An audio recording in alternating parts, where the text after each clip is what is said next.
prazer estar aqui com vocês, agradecer mais uma vez a oportunidade. É um prazer mesmo a gente poder trazer um pouquinho da nossa experiência teórica, mas principalmente prática, para compartilhar conhecimento. Né? Eu acho que o Ismael foi muito feliz nas palavras. A ideia aqui é contribuir, que vocês se sintam à vontade, inclusive, para poder trazerem dúvidas, né, comentários. Eu trouxe aqui uma apresentação que serve para que a gente consiga nortear um pouco esse tema. É um tema bastante impactante, né, controverso, é mais para que a gente consiga trazer aqui um olhar mais provocativo em termos de planejamento, não entrando especificamente em um tipo ou outro de bem, mas falando de planejamento de patrimônio como modo geral. E também para que a gente consiga entender o que a reforma, da forma como ela está sendo proposta, a maneira como ela está sendo de fato escrita, onde isso pode ou não impactar no nosso planejamento como contribuinte, principalmente como famílias, né? Então, antes de entrar na reforma em si, eu quis trazer aqui alguns pontos específicos em relação à preservação de legados, que eu acho que o planejamento patrimonial e familiar, ele de fato vai além da concentração de bens em nome de uma pessoa. Isso participa de um núcleo familiar que envolve cônjuges, que envolve justamente filhos, e a gente sabe que patrimônio vai além de recurso financeiro, vai além de imóveis, vai além justamente de sociedade, além de semoventes, né, cabeças de gado, justamente porque a gente sabe que patrimônio é amplo e a preservação disso no tempo transcende gerações. Então, a intenção de parar, refletir, planejar justamente como tornar perene esse patrimônio, como preservar isso, realmente é algo que é muito importante. Culturalmente, a gente deixa justamente esse assunto muitas vezes de lado, até por questões de paradigmas. É um assunto sensível de se tratar, sem dúvida, em família. Por isso que a intenção aqui é tirar um pouquinho a emoção da mesa, trazer o racional para que vocês entendam o que está acontecendo por trás, onde isso pode nos impactar como contribuintes, principalmente. E que a intenção é que a gente sempre busque eficiências, né? Eficiências justamente para que esse patrimônio nunca seja impactado, para que as famílias não passem por sacrifícios e que ele perpetue realmente no longo prazo. Eu costumo brincar que família cresce em progressão geométrica, né? O que era 2 vira 4 vira 8, e de fato é assim. Então, por isso que a gente precisa ter um olhar realmente de bastante importância e relevância para o tema.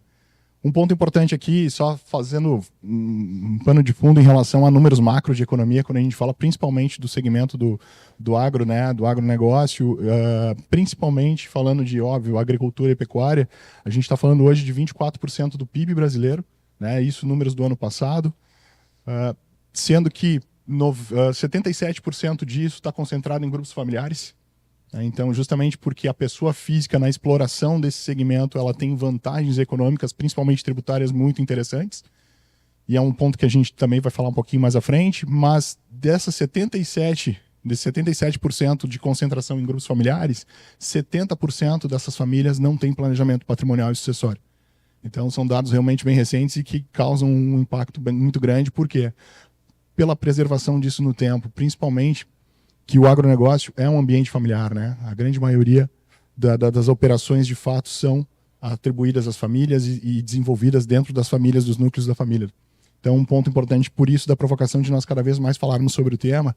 E aí, olhando especificamente a reforma, o que acontece? A reforma, ela tem como principal objetivo a simplificação da matriz tributária, né? E quando a gente fala de matriz tributária, basicamente a gente tem 3 formas de arrecadar isso, não só no Brasil, em qualquer país do mundo. A gente está falando de consumo, a gente está falando de renda, a gente está falando de patrimônio. E na matriz tributária brasileira, a concentração em consumo é extremamente alta. Tanto que a gente está vendo aqui esse avanço das propostas da reforma, buscando simplificar os impostos sobre consumo, tornando eles o tal do IVA, né, que se usa já e se modela, que se usa em outros países, justamente para poder tornar isso mais simples. Só que a compensação desse ponto é que vai existir um aumento de carga tributária em renda e em patrimônio.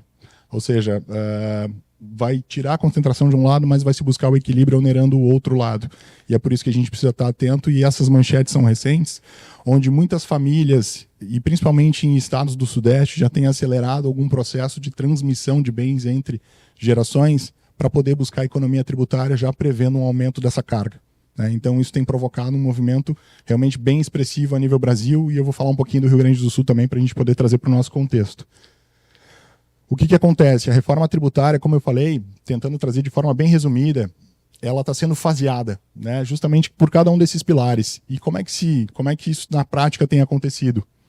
Lá em 2023, dezembro de 2023, teve uma mudança na Constituição brasileira que abriu essa janela, onde possibilita hoje ao governo executivo propor novas regras e o legislativo escrevê-las. Então isso é feito através de projetos-leis, que passa por todo um processo de aprovação, primeiro na Câmara, depois no Senado, e passando pela aprovação no Congresso, sanção presidencial. Tanto que o consumo é a fase que está mais adiantada, porque isso foi aprovado no final do ano passado no Congresso, foi sancionado pela presidência início desse ano, e passa a se tornar uma lei complementar a partir do ano que vem. E aí vem um ponto importante, porque que é importante a gente acompanhar esse processo, porque tem princípios fiscais que qualquer mudança nesse nível de impacto precisa respeitar prazos. Então, mesmo isso sendo sancionado em janeiro de 25, só passa a vigorar em janeiro de 26, para justamente criar condições para que o contribuinte possa se preparar em relação aos impactos que isso possa trazer para a administração do seu próprio patrimônio. Feito isso, o consumo justamente vai estar simplificando ou sintetizando os impostos de ICMS, que a gente sabe que é significativo na matriz tributária do Estado ou dos Estados, IPI, ISS, PIS e COFINS. Então, tudo isso passa a ser o tal do IVA. E aqui no Brasil ele vai ser conhecido como IVA Dual. Por quê? Porque tem dois impostos gêmeos, que é a CBS, que é a Contribuição sobre Bens e Serviços, que é de competência da União, e o IBS, que é Imposto sobre Bens e Serviços, que é de competência dos estados e dos municípios. Na prática, a arrecadação não vai mudar, o que vai mudar é a administração do recurso, que vai estar praticamente concentrada mais na União do que nos estados e nos municípios. Então, a arrecadação permanece, mas a distribuição ela vai ter impactos. E aí vem um ponto importante. As compensações disso, para os estados principalmente, eu vou me deter mais a parte do patrimônio, que é onde a gente tem justamente um impacto maior sobre impostos de propriedade e impostos de transmissão. Então, de modo geral, por que é importante parar e endereçar um planejamento, principalmente nesse momento de mudanças? E a gente está vendo aqui mudanças que talvez não aconteceram no Brasil nos últimos 40 anos, nesse nível de impacto. É justamente para que a gente consiga entender isso no nosso contexto, família e patrimônio, e quais são os pontos cegos que isso, infelizmente, talvez possa nos impor, qual é o sacrifício, qual é a consequência, para que a gente consiga trabalhar de forma sempre preventiva, né? Entender as regras ou as novas regras desse jogo. E aí, falando especificamente sobre patrimônio, o slide ficou pequeno, mas é só para que a gente consiga sintetizar algumas mudanças bem importantes, e vocês vão entender o porquê. A gente fala basicamente desse projeto Lei 108, ele foi proposto metade do ano passado, foi votado na Câmara e aprovado em dezembro, e agora ele segue para apreciação do Senado. Inclusive, muito obrigado. Inclusive, o texto que está na tela é uma cópia na íntegra, né, do que foi proposto e aprovado em Câmara, e agora o Senado já montou o comitê gestor em junho desse ano, né, para poder votar ou apreciar e votar esse texto nesse segundo semestre, e a expectativa é que seja, de fato, caso não haja modificações nesse texto, seja aprovado e passe a vigorar também em 2026. Então, quando se fala de patrimônio, o que acontece? A gente tem impostos de propriedade, que é principalmente o IPTU, quando a gente fala de imóveis, ou IPVA, né? E a gente tem principalmente impostos de transmissão, o ITBI, de competência municipal, e aqui eu estou me atendo especificamente ao ITCMD, que aqui no estado é chamado de ITCD, que é o imposto de herança, que se tributa numa transmissão não onerosa, ou seja, quando eu transmito patrimônio através de uma doação, ou infelizmente através de um inventário, que sempre vai ser o pior cenário, né? Por quê? Porque exige um sacrifício ainda maior de quem tem direito ao patrimônio a receber. E nesse caso, o que o governo está propondo? Existem dois ativos, e aí falando especificamente de mercado financeiro, que não tributam em inventário. Dois ativos de característica, um deles financeira e outro securitária, que são fundos de previdência e apólices de seguros.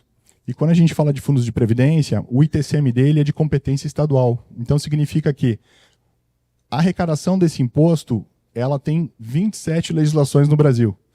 E aqui no Rio Grande do Sul, a gente está vendo algumas mudanças, que eu vou falar ao final, que vão trazer um aumento de carga no curto prazo. Quando eu falo curto prazo, em 1 ano ou 2. Ponto importante. Quando a gente fala do ITCMD, por ele ter legislação e competência estadual, e cada estado ter a sua regra de como atribuir valor e tributar a alíquota sobre esse valor de patrimônio do contribuinte, alguns estados, começando no Rio de Janeiro em 2015, já haviam feito esse movimento e depois foram seguidos por mais 7, 8 estados agora que tributam fundos de previdência, coisa que não acontece no Rio Grande do Sul, e a União agora está querendo padronizar isso. né? Ou seja, criar um padrão para que os estados sigam o mesmo critério de tributação. Felizmente, na Câmara, esse texto foi retirado e a gente entra agora no Senado sem a certeza ou a garantia de que vai permanecer. Por isso, o acompanhamento e esse segundo semestre vai ser realmente bem importante nesse aspecto. Seguros de vida são práticas muito comuns fora do Brasil, principalmente por serem indenizatórios. Então, quando eu contrato uma pólice, eu não contrato capital, eu contrato uma indenização. Então, algo acontecendo, isso protege alguém ou algo, que é família e patrimônio. Então, esse texto foi mantido porque Código Civil diz que seguro é cunho pensionista e alimentício, então ele não soma com patrimônio. Por isso que não entra, inclusive, em partilha de bens em divórcio, em penhora judicial, assim como não tributa em inventário, e ele se mantém dessa forma com o respaldo de Código Civil. Imposto sobre grandes fortunas. Existia um critério do governo atual que atribuía o valor de uma grande fortuna a todo e qualquer bem ou patrimônio somado acima de 10 milhões de reais, e a intenção era se tributar isso de uma forma a ter uma alíquota de 0,5 ao ano sobre esse patrimônio. Um teto relativamente baixo, né, somando patrimônio até 10 milhões. E aí, felizmente, esse texto foi retirado, pró-contribuinte, um ponto positivo e que permaneça assim em Senado. Base de cálculo de tributação de empresas, principalmente quando a gente fala de holding, sejam elas rurais, sejam elas imobiliárias, sejam elas de participação. É uma estrutura que a gente tem cada vez mais orientar os clientes a entenderem, a avaliarem a viabilidade ou não, dependendo da característica do patrimônio e o objetivo atribuído. Mas um ponto importante aqui é que o desejo da União de padronizar esse tipo de imposto, ou critério para atribuir imposto à base de cálculo, é que a holding ela não evita, por exemplo, um inventário, ela sim facilita o processo através da transmissão de cotas, e a avaliação das cotas ela é baseada em valor contábil da empresa, e não em valor de mercado do bem. Então, isso diminui drasticamente a base de cálculo do imposto a ser pago. Só que o que a União está propondo é que, independente se o imóvel esteja na pessoa física ou o bem esteja numa pessoa jurídica, seja sempre avaliado a valor de mercado. Então, isso é uma mudança realmente muito, muito expressiva, porque a holding pode perder eficiência do ponto de vista sucessório, a gente precisa ter isso muito bem atento. A questão de distribuição desproporcional de lucros e perdão de dívida, essas são práticas contábeis muito comuns. O perdão de dívida, principalmente, é algo que o Estado, a União está considerando como sendo uma prática de não elisão fiscal, mas sim de sonegação fiscal em relação à ITCMD, porque o perdão de dívida é uma prática onde, muitas vezes, o pai faz uma transferência bancária em nome do filho, reconhece na declaração do imposto de renda como um empréstimo, o filho reconhece o empréstimo como sendo o devedor, o pai como credor, e isso nunca é pago, não é dado baixa dessa operação. E aí agora o avanço da informatização tem facilitado demais a fiscalização por parte do agente fazendário estadual, que é a Cefaz, assim como o cruzamento de dados com a Receita Federal, com o mercado financeiro. Então, hoje a informação está praticamente em tempo real, independente do valor da operação atribuído. Então, isso é um ponto de atenção e a gente tem comentado muito com os clientes para tomarem cuidado. Era uma prática muito comum, mas talvez daqui para frente a gente não tenha essa mesma eficiência. Então, essa revisão de planejamento ela é importante por isso, né? Estratégias que talvez trouxeram o patrimônio até aqui, talvez não sejam mais as mesmas que levem o patrimônio aqui por diante em razão dessas mudanças de regra, justamente no meio do jogo. Falando rapidamente sobre competência, muitos estados no Brasil, como eu falei, têm as suas legislações e tributavam esse imposto de transmissão em alíquotas fixas, independente do tamanho do patrimônio. O que o governo federal exigiu? Que todos os estados adotem progressividade. Quanto menor o valor do patrimônio, menor o valor da alíquota, ou o percentual da alíquota, quanto maior o valor atribuído ao patrimônio, maior o percentual do imposto a ser pago. E também está se criando aqui a possibilidade dos estados terem respaldo para tributar patrimônio fora do Brasil. Hoje não existe essa competência, não existe esse alcance. O contribuinte tendo patrimônio no Brasil, acontecendo algo em termos de transmissão, seja doação ou inventário, o alcance do que o governo federal está querendo propor é que os estados possam ter esse tipo de alcance e criem mecanismos para isso. Então, por isso que eu comento que a partir do momento que se tira a concentração de impostos ou cria agora mecanismos para que os estados possam compensar isso de outra forma, alcançando mais patrimônio. E quando a gente fala do ITCMD, que é o imposto de transmissão, fazendo uma comparação aqui em relação ao Brasil com o mundo, né? Esse gráfico ele compara os 8%, que é o teto desse imposto aqui no Brasil. Então, apesar dos estados terem autonomia nessa legislação, eles não têm e não podem atribuir ou principalmente arrecadar acima dessa alíquota. Então, existe um teto para que os estados possam trabalhar esse imposto. Só que esse imposto, comparado com outros impostos e outros países, principalmente usando a América, Hemisfério Norte como referência, vou pegar a Europa aqui, A gente está falando de uma média na Europa de 40% a tributação da transmissão de patrimônio entre gerações. Então, a gente está falando de um continente onde muitas famílias transmitem patrimônio já há várias gerações. Óbvio que a matriz tributária desses países é extremamente concentrada em patrimônio e renda e menos em consumo. Então, a gente acaba enxergando nesse gráfico uma certa tendência do que está acontecendo, não agora a curto prazo, mas a médio e longo. E também, abertamente, o próprio governo fala muito em aumentar a arrecadação ou aumentar a tributação sobre patrimônio, né? Então, é um ponto de atenção aqui. Existem projetos, leis já protocolados lá em Brasília, no Senado, propondo o aumento desse teto de 8 para 16, de 8 para 20, de 8 para 22. Não é foco da reforma tributária, mas é algo que está lá estagnado, está protocolado, jamais. E eu estou falando de projetos que estão lá há 6, 7, 8 anos e não foram levados à votação, mas é algo que a gente precisa, principalmente como especialista, estar muito atento. Essa tabela é de fato que vai estar mudando e muito nos próximos meses e ano, que é como eu comentei com vocês, as alíquotas praticadas por cada um dos estados, e isso depende da localização geográfica do patrimônio e principalmente do domicílio fiscal do contribuinte. Então, Rio Grande do Sul, hoje, nós temos uma alíquota mínima de 3 na doação, que tem uma alíquota máxima de 4, e nós temos uma alíquota mínima de 0 no inventário aqui no Rio Grande do Sul, que é o causa-mortes, até um limite de R$50 mil em termos de bem, e aí a gente tem uma alíquota máxima de 6 aqui no Rio Grande do Sul. A gente já mostra ali quais são os números e como que o Estado atribui valor ao nosso patrimônio como contribuinte. Mas o ponto importante aqui é, por exemplo, São Paulo trabalhava com uma alíquota de 4% na doação, 4% no inventário, independente do tamanho de patrimônio. São Paulo, nesse momento, tem um projeto-lei rodando na Assembleia Paulista, propondo progressividade, só que o Estado está utilizando a pista toda, vamos dizer assim, né? Nesse projeto-lei se propondo aumentar a alíquota para 8% e não limitando a progressividade até 4%. Então, por isso que aquelas notícias que nós vimos primeiro, eu falei do Sudeste, porque muitos contribuintes, principalmente muitos clientes que estão em São Paulo, estão acelerando o processo de transmissão em vida, principalmente clientes que estão com uma idade mais avançada, com patrimônio já consolidado, para poder buscar economia tributária. Pagar menos imposto na transmissão de bens dentro da família. Falando especificamente do critério utilizado pelo Estado na atribuição de valor de patrimônio, isso, cada Estado tem a sua legislação, então a legislação é base de cálculo, a maneira como o agente fazendário atribui valor ao patrimônio versus a alíquota que é praticada na transmissão. Então, um patrimônio com uma composição tradicional, ativo financeiro, imóveis, cotas, né, participação em empresas. Para cada um desses critérios, o Estado tem justamente uma metodologia de cálculo. Quando a gente fala de recurso financeiro, é algo mais simples de calcular, porque hoje a gente tem a posição praticamente atualizada em tempo real.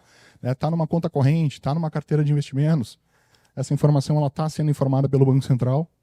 Quando a gente fala de imóveis, aí começa um pouco a discussão, porque o imóvel ele tem o valor histórico, que é o valor contábil que eu declaro no meu imposto de renda, e eu não tenho a autorização para atualizá-lo, mesmo tendo valorização no tempo, né, valorização de mercado, a não ser uma benfeitoria ou outra que é realizada, justamente porque eu tenho ganho de capital que pode ser calculado e tributado numa eventual negociação.